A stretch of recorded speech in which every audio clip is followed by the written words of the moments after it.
नमस्कार प्यारे बच्चों, आपकी अपनी कोचिंग सुमन हिंदी क्लास में आपका हार्दिक स्वागत है। आज मैं हिंदी के 25 अति महत्वपूर्ण प्रश्न लेकर आपके साथ उपस्थित हूँ, जो अव्यय टॉपिक से हैं और आपके यूपी पुलिस तथा यूपीएससी में विगत वर्षों में पूछे गए हैं। तो देखते हैं इन महत्वपूर्ण प्रश्नों को। प्रश्न 1, तेज दौड़ती है। मोहिनी तेज दौड़ती है। इस वाक्य में तेज शब्द तेज क्या है? इस वाक्य में तेज क्या है?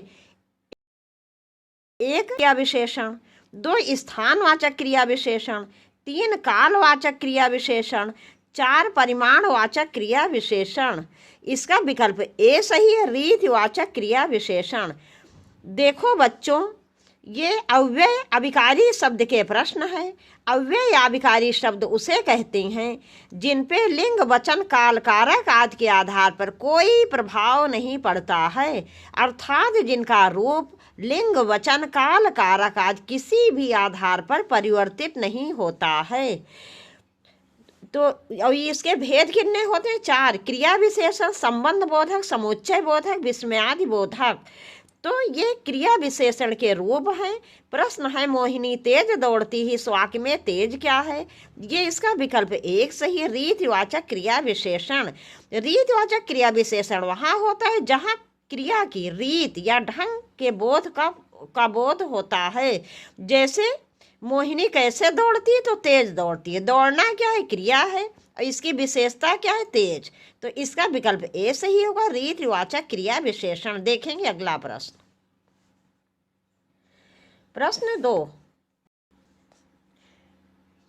प्रश्न 2, रेखांकित भाग का सही अव्यय होगा।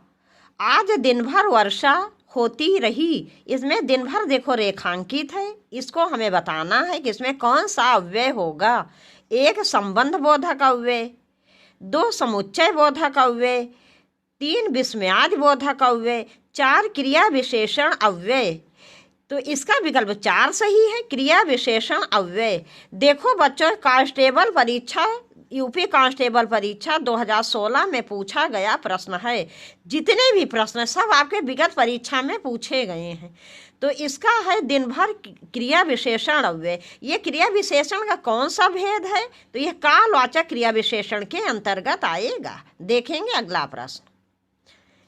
प्रश्न 3, बारिश बहुत ज्यादा हो रही है। इस वाक्य में ज्यादा शब्द है। 1 संज्ञा, 2 सर्वनाम, 3 क्रिया, 4 क्रिया विशेषण। इसका विकल्प 4 सही है, क्रिया विशेषण। ये भी देखो उत्तर प्रदेश पुलिस कांस्टेबल परीक्षा 2016 में पूछा गया प्रश्न है। ये ज़्यादा जो है क्रिया विशेषण है। अगर एग्जामिनर आपसे और अंदर जाके पूछ लेता है कौन सा क्रिया विशेषण है, तो परिमाणवाचक क्रिया विशेषण होगा। देखेंगे अगला प्रश्न। प्रश्न 4, विकल्प का चयन करें जो रेखांकित शब्दों के सही अव्यय के भेद हों। सबने उसे बुरा कहा लेकिन वह अच्छा बना। लेकिन को रेखांकित कर देते हैं, यही लेकिन का पूछा गया है आपसे, तो लेकिन को रेखांकित कर देते हैं। लेकिन वह अच्छा बना। 1 समुच्चय बोधक अव्यय, 2 विस्मयादि बोधक अव्यय, 3 क्रिया विशेषण अव्यय, 4 संबंध बोधक अव्यय। इसका विकल्प 1 सही है, समुच्चय बोधक अव्यय। बच्चों, समुच्चय बोधक अव्यय वहाँ होता है जो अव्यय शब्द 2 शब्दों या 2 वाक्यों को जोड़ते हैं। जैसे यहाँ पर लेकिन अव्यय शब्द ये 2 वाक्यों को जोड़ रहा है। सबने उसे बुरा कहा लेकिन वह अच्छा बना, तो यहाँ 2 वाक्यों के जोड़ रहा है, इसलिए यह समुच्चय बोधक अव्यय है। देखेंगे अगला प्रश्न। प्रश्न 5, सही विकल्प का चयन करें जो रेखांकित शब्दों के सही अव्यय के भेद हों। सीता के आगे रमा खड़ी है। 1 विस्मयादि बोधक अव्यय, 2 समुच्चय बोधक अव्यय, 3 क्रिया विशेषण अव्यय, 4 संबंध बोधक अव्यय। इसका विकल्प 4 सही है, संबंध बोधक अव्यय। संबंध बोधक अव्यय वहाँ होता है जो अव्यय शब्द किसी संज्ञा या सर्वनाम का संबंध दूसरे संज्ञा या सर्वनाम से जोड़ते हैं। तो सीता के आगे रमा खड़ी है। सीता क्या है? संज्ञा है। के आगे आगे क्या है? वे है। और रमा, रमा भी संज्ञा है। तो यहाँ एक संज्ञा शब्द का संबंध दूसरे संज्ञा शब्द से स्थापित हो रहा है, इसलिए यहाँ संबंध बोधक अव्यय है। देखेंगे अगला प्रश्न। प्रश्न 6। तो बच्चों, आपके लिए मैं बहुत परिश्रम कर रही हूँ। एक एक प्रश्न कब कब कैसे कैसे आए, बहुत सी किताबों से मुझे खोजने पड़ते हैं। तो आप भी प्लीज़ एक अच्छा सा कमेंट्स करो, लाइक करो वीडियो को, और ज़्यादा से ज़्यादा शेयर करो, जिससे आपके अधिक से अधिक मित्रों को इसका लाभ मिल सके। प्रश्न 6। वह काम नहीं करता वाक्य में अव्यय पद है। 1 वो, 2 काम, 3 नहीं, 4 करता। इसका विकल्प 3 सही है। नहीं। अगला प्रश्न। प्रश्न 7। हमें प्रतिदिन नमस्कार करना चाहिए। रेखांकित शब्द को पहचानिए। 1 कारक, 2 अव्यय, 3 सर्वनाम, 4 उपसर्ग। इसका विकल्प 2 सही है। अव्यय। हमें प्रतिदिन सूर्य नमस्कार करना चाहिए। यदि आपसे पूछ लिया जाए यह कौन सा अव्यय है, तो यह क्रिया विशेषण अव्यय होगा। और क्रिया विशेषण में भी क्या है? कालवाचक क्रिया विशेषण।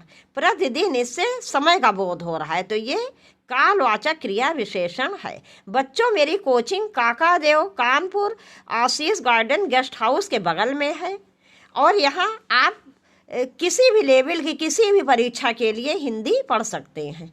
और मेरे यहाँ जल्दी टेट सीटेट का बैच प्रारंभ होने वाला है। देखेंगे अगला प्रश्न। प्रश्न 8। जिन शब्दों में लिंग वचन कारक आदि के कारण परिवर्तन नहीं होता वो कहलाते हैं। 1 वचन कहलाते हैं, 2 अव्यय कहलाते हैं, 3 क्रिया कहलाते हैं, 4 वाच्य कहलाते हैं। इसका विकल्प 2 सही है। अव्यय कहलाते हैं वे शब्द जो लिंग वचन काल कारक आदि के आधार पर परिवर्तित नहीं होते हैं, जिनका रूप सदैव हमेशा एक ही जैसा रहता है, वही अव्यय या अभिकारी शब्द कहलाते हैं। ये भी देखो, ये उत्तर प्रदेश पुलिस कांस्टेबल परीक्षा 2019 में पूछा गया प्रश्न है। देखेंगे अगला प्रश्न। प्रश्न 9। मैं रोज पढ़ता हूँ वाक्य में क्रिया विशेषण का भेद है। 1 रीतिवाचक क्रिया विशेषण, 2 रचनावाचक क्रिया विशेषण, 3 परिमाणवाचक क्रिया विशेषण, 4 ये बेटा कालक्रम नहीं हो, कालचक्र नहीं होगा, कालवाचक, कालवाचक क्रिया विशेषण।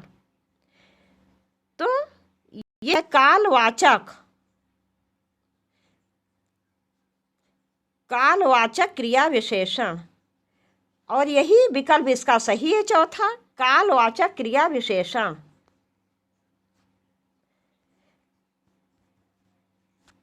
कालवाचक क्रिया विशेषण, और यही विकल्प जो है इसका सही है, कालवाचक क्रिया विशेषण।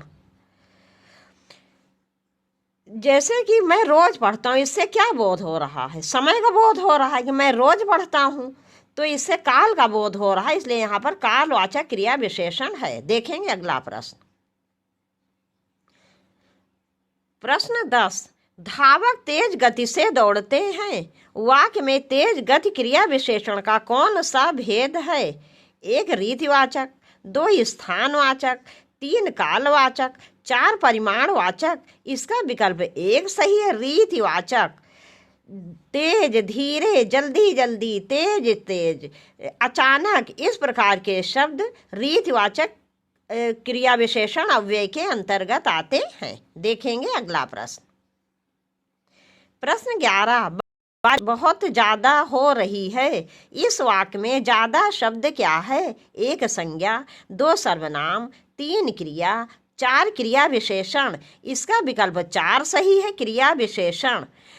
ये ज्यादा शब्द जो है क्रिया विशेषण है, और ये कौन सा क्रिया विशेषण है? यदि एग्जामिनर आपसे और अंदर जाके पूछ लेता है तो यह परिमाणवाचक क्रिया विशेषण होगा, जिससे किसी क्रिया की मात्रा का बोध होता है। देखेंगे अगला प्रश्न। प्रश्न 12। दिए गए विकल्पों में से कौन सा विकल्प कालवाचक क्रिया विशेषण का नहीं है? नहीं है पूछा गया है बेटा। प्रतिवर्ष, 2 बहुधा, 3 आज तक, 4 बाहर भीतर, इसका विकल्प 4 सही है, बाहर भीतर। यह कालवाचक क्रिया विशेषण नहीं है, यह स्थानवाचक क्रिया विशेषण है। बाहर भीतर, इससे किसका बोध हो रहा है? स्थान का बोध हो रहा है, इसलिए यहाँ पर स्थानवाचक क्रिया विशेषण है। ये भी देखो, उत्तर प्रदेश पुलिस कांस्टेबल परीक्षा 2018 में पूछा गया प्रश्न है। देखेंगे अगला प्रश्न। प्रश्न 13, समानाधिकरण और व्यधिकरण किसके भेद हैं? 1 निपात, 2 समुच्चय बोधक, 3 क्रिया विशेषण, 4 संबंध बोधक। इसका विकल्प 2 सही है, समुच्चय बोधक। ये समुच्चय बोधक अव्यय के भेद हैं। देखेंगे अगला प्रश्न। प्रश्न 14, निम्न में से कौन सा क्रिया विशेषण का भेद नहीं है? नहीं है पूछा गया है। 1 जातिवाचक, 2 परिमाणवाचक, 3 स्थानवाचक, 4 रीतिवाचक। इसका विकल्प 1 सही है, जातिवाचक। जातिवाचक क्रिया विशेषण का भेद नहीं है, ये संज्ञा का भेद है। ये भी देखो, उत्तर प्रदेश पुलिस कांस्टेबल 2016 में पूछा गया प्रश्न है। अगला प्रश्न। जो शब्द क्रिया की विशेषता बताएं उसे खाली जगह कहते हैं। 1 क्रिया भेद, 2 क्रिया रूप, 3 क्रिया विशेषण, 4 प्रतिक्रिया। इसका विकल्प 3 सही है, क्रिया विशेषण। बच्चों, ये जितने भी वीडियो पढ़ रहे हैं चैप्टर वाइज, सारे आपकी परीक्षा में पूछे गए प्रश्न हैं। अगर एक बार वीडियो में सब प्रश्न नहीं समझ में आए तो दूसरी बार देखिए वीडियो, तीसरी बार देखिए, क्योंकि जितने वीडियो पढ़ रहे हैं यूपीएसआई के लिए, सभी प्रश्न आपके लिए बहुत इंपॉर्टेंट हैं। देखेंगे अगला प्रश्न। प्रश्न 16, रात को अचानक वर्षा होने लगी में क्रिया विशेषण का कौन सा भेद है? 1 रीतिवाचक क्रिया विशेषण, 2 परिमाणवाचक क्रिया विशेषण, 3 कालवाचक क्रिया विशेषण, 4 स्थानवाचक क्रिया विशेषण। इसका विकल्प 1 सही है, रीतिवाचक क्रिया विशेषण। देखो, यहाँ क्रिया के ढंग का बोध हो रहा है, रीति का बोध हो रहा है। वर्षा कैसे हो रही थी? अचानक होने लगी, अचानक होने लगी, अचानक, फटाफट, जल्दी जल्दी, सब रीतिवाचक क्रिया विशेषण के अंतर्गत आते हैं। देखेंगे अगला प्रश्न। प्रश्न 17, माँ सुबह नाश्ता बनाती है, इसमें कौन सा क्रिया विशेषण है? 1 कालवाचक, 2 स्थानवाचक, 3 परिमाणवाचक, 4 रीतिवाचक। इसका विकल्प 1 सही है, कालवाचक क्रिया विशेषण। इससे क्या हो रहा है? समय का क्या बोध हो रहा है, इसलिए यहाँ पर कालवाचक क्रिया विशेषण है। अगला प्रश्न। प्रश्न 18, केवल, अनुमानतः, सर्वदा, ये किस विशेषण के प्रकार हैं? 1 परिमाणवाचक, 2 स्थानवाचक, 3 रीतिवाचक, 4 कालवाचक। इसका विकल्प 1 सही है, परिमाणवाचक। परिमाण के अंतर्गत क्या आएगा? मात्रा आएगा, क्रिया की मात्रा का बोध होगा, तो केवल, अनुमानतः, सर्वदा, ऐसा परिमाणवाचक क्रिया विशेषण के अंतर्गत आते हैं। अगला प्रश्न। प्रश्न 20, वाच्य परिवर्तन वाला सही विकल्प है। तो बच्चों, यहाँ कुछ प्रश्न अभी तक अव्यय के थे और वाच्य भी आपके लिए बहुत महत्वपूर्ण है, तो ये कुछ प्रश्न वाच्य से भी मैंने ले लिए हैं। वाच्य परिवर्तन वाला सही विकल्प है। आप इस किताब को पढ़ रहे हैं, ये क्या है? कर्तृवाच्य है। इसको किस में बदलना है? कर्मवाच्य में बदलना है। ए, इस किताब को आपके द्वारा पढ़ा गया है। बी, यह किताब आपके द्वारा पढ़ी गई। सी, क्या आपने इस किताब को पढ़ा? डी, आपने यह किताब पढ़ी। इसका यह किताब आपके द्वारा पढ़ी गई, इसमें तो यह किताब आप, इसमें तो दोनों ही विकल्प सही लग रहे हैं। इस किताब को आपके द्वारा पढ़ा गया, यह किताब आपके द्वारा पढ़ी गई। यह किताब नहीं बेटा, इसका विकल्प बी सही होगा। यह किताब आपके द्वारा पढ़ी गई, विकल्प ए इसलिए नहीं सही होगा क्योंकि किताब क्या है? स्त्रीलिंग है और पढ़ा गया क्या है? पुल्लिंग है। तो यह किताब आपके द्वारा पढ़ी गई, तो ये विकल्प क्या है, कर्मवाच्य का हो जाएगा, क्योंकि यहाँ किताब क्या है, कर्म है, और क्रिया किसके अनुसार चल रही, कर्म के अनुसार चल रही है। यह किताब आपके द्वारा पढ़ी गई, इसलिए इसका विकल्प भी सही है। यह कर्मवाच्य का विकल्प है। देखेंगे अगला प्रश्न। प्रश्न 20, कभी कभी एक खाली जगह क्रिया विशेषण है, एक कालवाचक, 2 रीतिवाचक, 3 परिमाणवाचक, 4 स्थानवाचक। इसका विकल्प 1 सही है, कालवाचक। अगला प्रश्न। प्रश्न 21, अथवा व्याकरण की दृष्टि से है, ए संधि, बी उपसर्ग, सी अन्वय, डी अव्यय। इसका विकल्प 4 सही है, अव्यय। और तथा, अथवा, इसलिए, क्योंकि, चूंकि, पर, ऊपर, नीचे, अंदर, बाहर, दाएं, बाएं, ये इस प्रकार के शब्द अव्यय होते हैं। देखेंगे अगला प्रश्न। प्रश्न 22, कर्मवाच्य में प्रधान होता है, ए कर्ता, बी भाव, सी विचार, डी कर्म। इसका विकल्प डी सही है, कर्म। कर्मवाच्य में कर्म प्रधान होगा, कर्तृवाच्य में कर्ता प्रधान होगा, और भाववाच्य में भाव प्रधान होगा। अगला प्रश्न। प्रश्न 23, तुम जाओगे अथवा श्याम आएगा। इसमें किस प्रकार के अव्यय का प्रयोग हुआ है, 1 परिमाण दर्शक, 2 संयोजक, 3 विरोध सूचक, 4 विकल्प बोधक। इसका विकल्प 4 सही है, विकल्प बोधक।